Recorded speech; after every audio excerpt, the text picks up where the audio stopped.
Hello. In this episode of Tales of the Mendicant Preachers, I'm going to share with you a little selection from Kirpal Singh on stilling the mind, in part because I had a beautiful mystical experience where I was honored to see him as a young man. Mind is accustomed from ages to hop about and live on things of the outer world. The more it goes out, the more it is scattered, and the less peaceful it is. Peace comes from within and not from without. One must invert within to get it. You have been given the way for inversion and staying on within to enjoy peace and bliss in the higher planes. Outer life and inner progression go hand in hand. No spiritual progress can be made without ethical living. Great stress is therefore laid on the latter. You need not be frustrated. Everything will come in due time by the grace of the Master. Time factor is necessary. Please do not be impatient, but carry out and carry on your job steadfastly and lovingly with faith in the Master power. The inner experiences will increase from day to day. Work is worship. During the day when you are busy in your worldly vocation, please be fully devoted to it with diligence, so that your mind is fully absorbed in the work you do. Should, however, there be any moments when your mind is free, those moments should be utilized in repeating the 5 holy names, or sweetly thinking of the Master, or listening to the sound current if that has developed in you. All this may seem difficult in the beginning, but slowly and slowly the mind gets into the habit, and soon it begins to like and enjoy the meditations and this sort of truthful and straight life. The outer failings are to be viewed with a keen eye, and the failures are to be removed from day to day. There is a sound of truth vibrating within, a song which is sung in every being.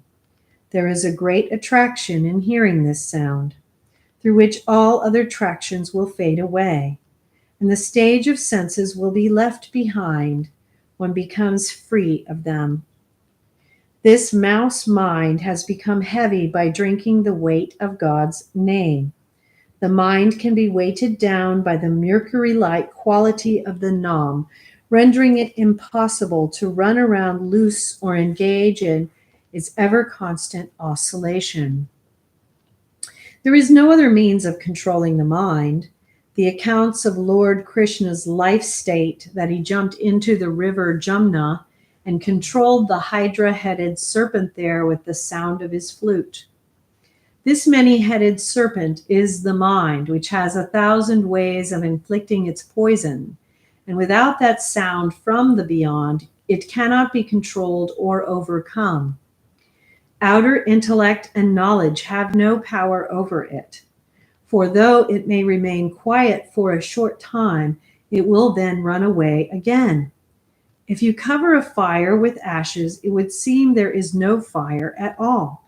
Yet a strong breeze will revive it and reveal the heat lying beneath. However, if you throw water upon it, even 1,000 tornadoes would fail to revive it. Brave is he who has control over his mind and senses, for the inward progress is in proportion to this control. It is the repetition that brings the mind in and the sound current that pulls it up. Please try to still the vibration of the mind, and when it stands collected in the eyes, you will pass on to the regions of light. But they could benefit still further from mastery of the mind if they could but learn the sacred technique of self-analysis and withdrawal of the sensory currents from the body. Herein, you will certainly agree with Swamiji, who says that the human mind is gravely foolish in having fallen prey to the outer sense enjoyments and is endlessly entangled in worry and misery. You know that the mind at present resents inner silence and stillness, as it has a tendency to roam without for eons and eons, without end. You can keep it engaged in outer pursuits for hours at a time, but if you were to attempt inner silence and stillness, it would cry out and run riot. For then it behaves like a small babe who, when locked in a dark cell, shrieks, cries, and knocks to get out. Now, if the baby were provided with some sweets to eat and toys to play with, it would stop crying. Exactly similar is the case with the human mind. The living master holds the key into the beyond, and when he provides the child disciple with inner links of divinity which carry him into higher regions, the latter gets a feeling of satisfaction. You know that the inner bliss is supreme and unrivaled. There is nothing similar to it on earth, but alas, the mind is so much intoxicated with the lust for woman, wine, and wealth that it fails to see and comprehend the greatness of the spiritual beatitude within. But patient and persistent efforts to keep the mind still will gradually unlock the treasures of divinity within you with the grace of the Master. Always be buoyant and fresh when you sit for meditation and wait patiently, like a loving baby looking up into the eyes of the nursing mother. Mind is enamored of pleasures and runs after them whenever and wherever they can be found. It is stilled in the physical presence of the Master. It is by his divine radiation that the souls are attracted towards him, and the mind which gets consciousness from the soul is stilled for the time being. Tulsi Sahib says, the attention or the outer expression of soul is controlled in the company of a sad. It is only then that the mind attains some stillness. But pleasures of the flesh are quite different from true happiness born of inner peace in the soul. If the mind is provided with the appetency to relish something sublime and gets an opportunity of doing so, it knows the value of real happiness, with the result that the sense pleasures lose all their charm and thereafter seem insipid and valueless. All dedicated work is worship. Great is man, and Providence has blessed everyone with untold energy and strength, which, if properly harnessed, can bring in desired results. Just learn to do one thing at a time, and that too with single-minded attention and devotion. Ordinarily, the sun's rays do not burn, but when the same are passed through a convex lens, these become so powerful that they burn anything placed in their range. Similar is the case with concentrated attention, which will enable you to progress in every sphere of your life, including meditation. Please be rest assured my love and blessings are always with you in all noble undertakings and enterprises.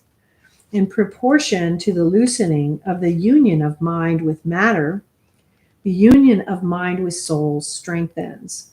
Carefully, therefore, examine the tendencies of the mind and study its weaknesses and try to overcome them. So long as there is dirt in the mind, it cannot stay within. So long as there is dirt, its attachments draw it out. Whichever pan of the balance is loaded, that pan goes downwards. Mind is our enemy, and like an enemy, its movements should be watched. The whole world, man, animal, bird, or insect, dances to the tune of the mind. Every creature is being tossed up and down by it. The only place when mind dances is when it is brought before the current. Only then it becomes helpless. It cannot be controlled by the study of scriptures nor by the performance of austerities. Neither the soldier, nor the warrior, nor the conqueror, nor the moralist have succeeded against it. He who ever succeeded against it did so by catching the sound current. It comes from the Teachings of Kirpal Singh, 3 volumes, complete in one book.